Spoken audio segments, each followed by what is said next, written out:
C'est l'histoire de Joma, qui voulait à tout prix réussir et sortir sa mère du village pour s'installer en ville. Après des années d'école au village, Joma échouait constamment, la réussite n'était pas son allié.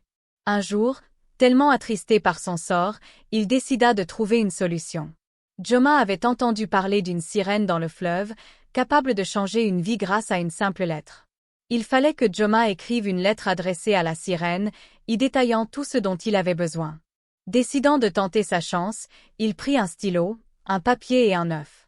Il inscrivit tous ses désirs de devenir un grand intellectuel, plaça la lettre dans l'œuf et se rendit au fleuve. Au milieu du fleuve, il y avait un gros caillou. Joma déposa l'œuf et la lettre sur le caillou, puis retourna au village. Le lendemain, à son retour au fleuve, il trouva la même feuille sur le caillou, mais le contenu avait changé.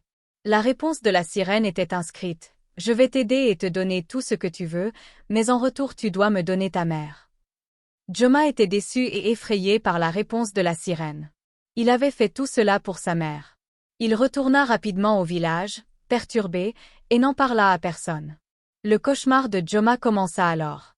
Toutes les nuits, il voyait la sirène, et le matin, elle lui disait « Si tu ne me donnes pas ta mère, c'est toi que je prendrai. » Cela dura des jours et des jours. Sa famille l'entendait crier chaque nuit « Elle est là. Elle vient me chercher. » Un jour, épuisé par cette torture, Joma finit par mourir. Sa famille découvrit la lettre de la sirène dans sa chambre, comprenant alors qu'il n'était pas fou, mais qu'il avait fait un pacte qu'il ne voulait pas honorer.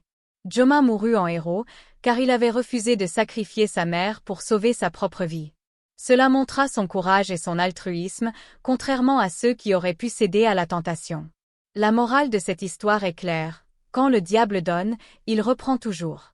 Chez lui, c'est du donnant-donnant. Il te donne des richesses, mais en échange, il te prend ce que tu as de plus cher. Abonnez-vous, likez et partagez pour avoir plus d'histoires comme celle-ci.